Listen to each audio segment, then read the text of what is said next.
मतलब भी इसको जलने दो, जब गैस खत्म हो जाएगा ये भी खत्म हो जाएगा ऑटोमेटिक का हादसा होता है। ये 99-98% हम लोगों की अपनी लापरवाही की वजह से। आपकी जिम्मेदारी बनती है आप चलाना इसको, इसका केयर मेंटेनेंस करना, ये आप लोगों की भी जिम्मेदारी बनती है। मुझे उम्मीद है कि इंशाल्लाह आप पूरी तरह से इस पे उतरेंगे। वहां पर लगाना है, लेकिन दो चीजों का उस वक्त ख्याल रखना है। अगर आप रूम के अंदर किसी वार्ड के अंदर खुदा अंदर से ये जो प्रेशर से पाउडर निकलता है बाहर, हालांकि जहरीला कुछ ऐसा पाउडर नहीं होता, लेकिन इसे के निकलता है, आपके लिए दुआई देता है वो। लेकिन जब हम लीव करते हैं फायर ग्राउंड, जिस मकान में आग लग गई, इसको हमें जितने भी रेजिडेंशियल हाउसेस होते हैं उनको बचाने के लिए, लेकिन जिस मकान में आग लगी उसको हम बचा नहीं सकते। टेम्परेचर चारों तरफ से, उसके बाद हमने फ्लेम्स का रुख देखना है कि फ्लेम्स चारों तरफ से कितनी स्पीड में है।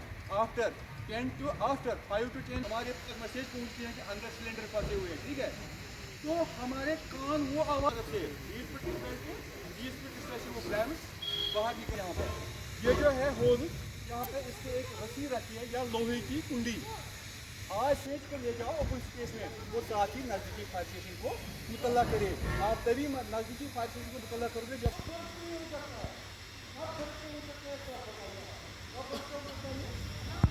मेरा लेफ्ट हैंड देखो, मेरा लेफ्ट हैंड कहाँ है, 1 2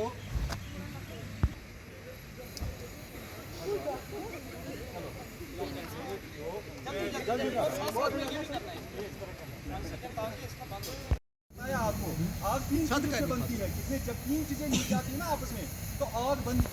अभी ये ब्लैंकेट करेंगे इसका, ठीक है, एक आसान सा तरीका है। अब पहले हमने देखा है कि फ्लेम्स का रुख किस साइड से है। अगर हम यहाँ से आ सकते हैं नुकसान, ठीक है, वहाँ से आ सकते हैं नुकसान, हमें किस साइड से आना है। और ये वाला एक चीज़ और ऐड करेंगे इनको, ये जो एरिया है इसका, ये बीच में खाली है, ये आप उंगली से भी ऐसे कर सकते हैं, इससे भी गुजार सकते हैं।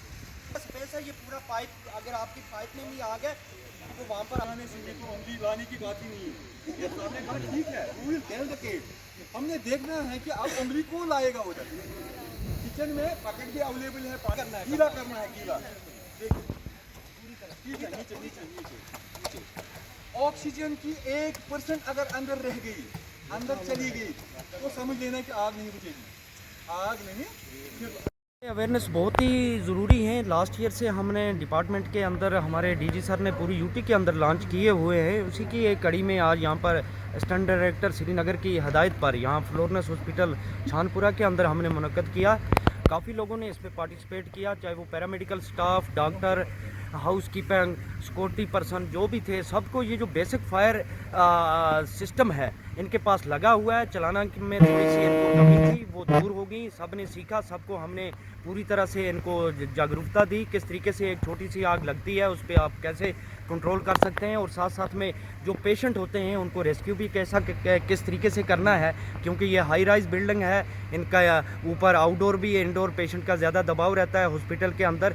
तो इसलिए हमारा ये जो मकसद है हमारे डिपार्टमेंट का कि हर घर का एक फायर फाइटर तैयार हो, एक छोटी सी आग को अगर वहीं बुझाएं तो एक बड़ी आग में तब्दील ना होने दें। साथ साथ में जानी नुकसान अल्लाह ना करे होता जाए, साथ साथ में जो माली नुकसान भी होता है, ताकि उससे भी हम बच सकें। हम सब की जिम्मेदारी बनती है ताकि हम इस चीज़ को रोकथाम करें। अगर छोटी सी आग कहीं दिखती है 101 डायल करें, नाकस मटेरियल रोडों पर ना डालें, ये रॉन्ग पार्किंग रोड के अंदर ना करें। अगर फायर ब्रिगेड की गाड़ी दिन को या किसी भी वक्त सायरन सुनते हैं तो उसको फौरी तौर साइड दें ताकि किसी जगह वो जल्दी पहुंचे। ऐसा ना हो कि किसी वक्त आपके साइड ना देने से आगे किसी की जान भी जा सकती है। मैं लोगों से गुजारिश करता हूं ताकि इन चीज़ों पे जो और फायर गाइडलाइंस जो फायर सेफ्टी के रिलेटेड डिपार्टमेंट जारी करता है तो उस पर भी वो अमल करें ताकि एक बहुत बड़े हादसे से हम भी बच सकें और हमारी प्रॉपर्टी को भी नुकसान ना हो। पूरे इस वक्त यूटी के अंदर और ख़ासकर जो हमारी वैली है इसमें माइनस टेम्परेचर चला जाता है, तो लोग बहुत तरह से गर्मी का इस्तेमाल के लिए बहुत सारी चीज़ें, चाहे वो कांगड़ी का हम ले लें, साथ में एलपीजी का भी, साथ में इलेक्ट्रिक गैजेट्स का,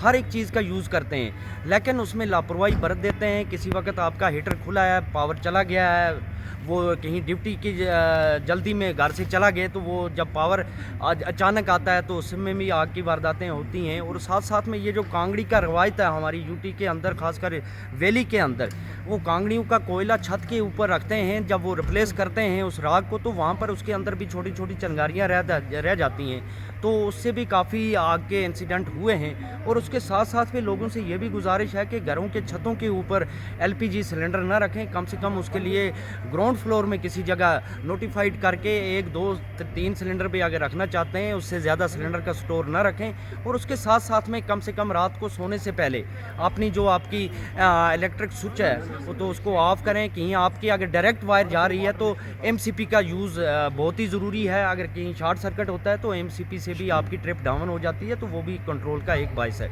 तो लोगों से फिर गुजारिश है कि कम से कम जो फायर एंड एमरजेंसी डिपार्टमेंट का नंबर 101 सबके पास होना चाहिए, एग्जैक्ट लोकेशन बताएं, रॉन्ग पार्किंग का यूज़ ना करें। और साथ साथ में ये जो गाइडलाइंस हैं डिपार्टमेंट के अंदर से जारी होती हैं, तो वो उसमें अगर किसी को किसी जगह ट्रेनिंग का इशू है, कुछ हो रहा है, तो वो डिपार्टमेंट के साथ रजू कर सकते हैं। हम उसको टाइमली मतलब उनको जाकर हर चीज़ में हम तैयार हैं, डिपार्टमेंट तैयार है। किसी भी तरह की कहीं भी कोई मुश्किलात है किसी को, तो वो डिपार्टमेंट से रजू कर सकते हैं। हम उनको पूरी तरह से सहायता देने की कोशिश करते हैं।